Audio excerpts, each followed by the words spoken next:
Kannada one ನ್ಯೂಸ್ಗೆ ಸ್ವಾಗತ. ನಾನು ಪವಿತ್ರ ಗೌಡ.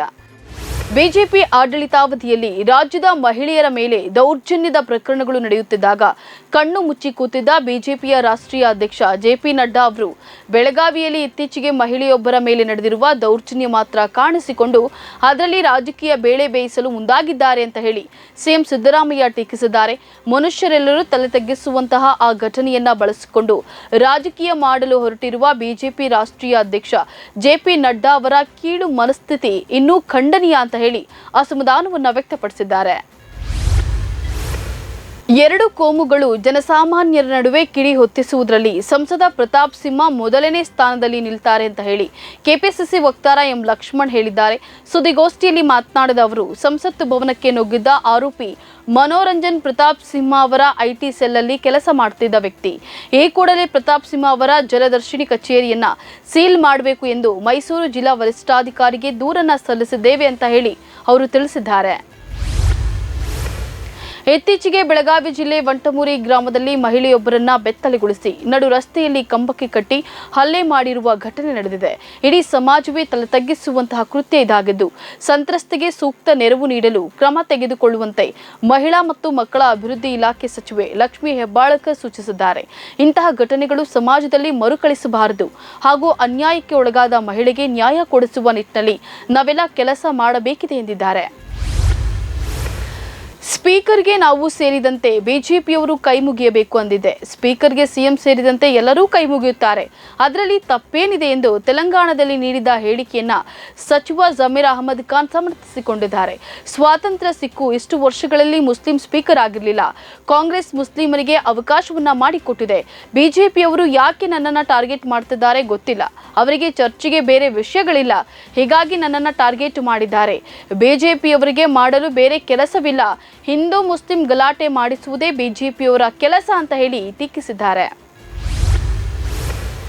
ಜನರ ಸಮಸ್ಯೆಗೆ ಸ್ಪಂದಿಸುವುದಕ್ಕೆ ಸರ್ಕಾರ ತಯಾರಿದೆ. ಈ ಭಾಗದ ಸಮಸ್ಯೆ ಕುರಿತು ಸಿಎಂ ಕಾನೂನು ಸಚಿವರು ಸೇರಿ ಎಲ್ಲರೂ ಚರ್ಚೆಗೆ ಒತ್ತಾಯಿಸಿದ್ರು. ಆದರೆ ಬಿಜೆಪಿ ಜೆಡಿಎಸ್ನವರಿಗೆ ಅದರ ಬಗ್ಗೆ ಆಸಕ್ತಿ ಇಲ್ಲ ಅಂತ ಹೇಳಿ ಕೃಷಿ ಸಚಿವ ಎನ್ ಚಲುವರಾಯಸ್ವಾಮಿ ಹೇಳಿದ್ದಾರೆ. ಇನ್ನು ಸದನದಲ್ಲಿ ಈ ಭಾಗದ ಸಮಸ್ಯೆ ಚರ್ಚೆ ಶುರು ಆಗಿದೆ. ಬೆಳಗಾವಿಯಲ್ಲಿ ನಡೆಯೋದು ವರ್ಷಕ್ಕೆ ಒಂದೇ ಸದನ. ಈ ಭಾಗದ 15 ಜಿಲ್ಲೆಯ ಸಮಸ್ಯೆ ಬಗ್ಗೆ ಚರ್ಚೆ ಮಾಡೋದು ಕಮಿಟ್ಮೆಂಟ್ ಇರಬೇಕು. ಆದರೆ ಬಿಜೆಪಿ ಜೆಡಿಎಸ್ನವರಿಗೆ ಅದು ಇಲ್ಲ ಅಂತ ಹೇಳಿ ಕಿಡಿಕಾರಿದ್ದಾರೆ. ಸುವರ್ಣ ವಿಧಾನಸೌಧದಲ್ಲಿ ನಡೆದ ವಿಧಾನಸಭೆ ಅಧಿವೇಶನದಲ್ಲಿ ಕರ್ನಾಟಕದ ಬೆಳಗಾವಿ, ಶಿವಮೊಗ್ಗ, ಹುಬ್ಬಳ್ಳಿ, ವಿಜಯಪುರ ಸೇರಿದಂತೆ 4 ವಿಮಾನ ನಿಲ್ದಾಣಗಳಿಗೆ ನಾಮಕರಣ ಮಾಡುವ ಬಗ್ಗೆ ನಿರ್ಣಯವನ್ನ ತೆಗೆದುಕೊಳ್ಳಲಾಗಿತ್ತು. ಈ ವಿಚಾರವಾಗಿ ಮೈಸೂರಿನ ವಿಮಾನ ನಿಲ್ದಾಣಕ್ಕೆ ಶ್ರೀ ಮನ್ಮಹಾರಾಜ ನಾಲ್ವಡಿ ಕೃಷ್ಣರಾಜೇಂದ್ರ ಒಡೆಯರ್ ಹೆಸರಿಡಲು ವಿಜಯಪುರ ನಗರ ಶಾಸಕ ಬಸನಗೌಡ ಪಾಟೀಲ್ ಯತ್ನಾಳ್ ಎಕ್ಸ್ ಟ್ವಿಟರ್ನಲ್ಲಿ ಟ್ವೀಟ್ ಮಾಡುವ ಮೂಲಕ ಒತ್ತಾಯಿಸಿದ್ದಾರೆ. ಪಾಲಾರ್ ಬಾಂಬ್ ಸ್ಫೋಟ ಪ್ರಕರಣದಲ್ಲಿ ಪ್ರಮುಖ ಆರೋಪಿಯಾಗದ ವೀರಪ್ಪನ್ ಸಹಚರ ಜ್ಞಾನಪ್ರಕಾಶ್ ಸಂದನಪಾಳ್ಯ ಗ್ರಾಮದಲ್ಲಿ ಅನಾರೋಗ್ಯದಿಂದ ನಿಧನ ಹೊಂದಿದ್ದಾರೆ. ಜ್ಞಾನಪ್ರಕಾಶ್ ಹನೂರ ತಾಲೂಕಿನ ಸಂದನಪಾಳ್ಯ ಗ್ರಾಮದ ನಿವಾಸಿಯಾಗಿದ್ದು, ಕಾಡುಗಳನ್ನ ಮುಖ್ಯ ಸಹಚರರಾಗಿದ್ದರು. ಭಯಾನಕ ಎನಿಸುವ ಪಾಲಾರ್ ಬಾಂಬ್ ಸ್ಫೋಟ ಪ್ರಕರಣದಲ್ಲಿ ಮುಖ್ಯ ಆರೋಪಿಯಾಗಿದ್ದ ಜ್ಞಾನಪ್ರಕಾಶ್ ಅವರಿಗೆ ಗಲ್ಲು ಶಿಕ್ಷೆಯನ್ನು ವಿಧಿಸಲಾಗಿತ್ತು. ಬಳಿಕ ಸುಪ್ರೀಂ ಕೋರ್ಟ್ 2014ರಲ್ಲಿ ಗಲ್ಲು ಶಿಕ್ಷೆ ರದ್ದುಗೊಳಿಸಿ ಜೀವಾವಧಿ ಶಿಕ್ಷೆಯನ್ನು ವಿಧಿಸಿತ್ತು.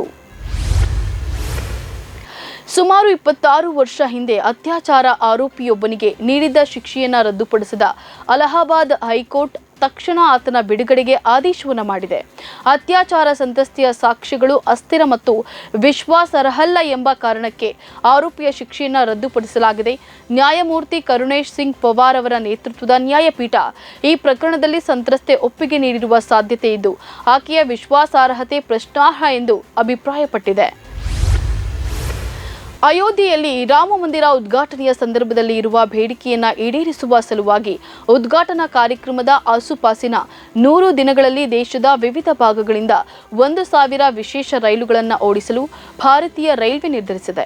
ಈ ವಿಶೇಷ ರೈಲುಗಳ ಕಾರ್ಯಾಚರಣೆ ಉದ್ಘಾಟನೆಗಿಂತ ಕೆಲ ದಿನಗಳ ಮೊದಲು ಜನವರಿ 19ರಂದು ಆರಂಭವಾಗಲಿದ್ದು, ಕಾರ್ಯಕ್ರಮಕ್ಕೆ ಯಾತ್ರಾರ್ಥಿಗಳು ದೇಶದ ವಿವಿಧೆಡೆಗಳಿಂದ ಭಾಗವಹಿಸಲು ಇದು ಅನುವು ಮಾಡಿಕೊಡಲಿದೆ.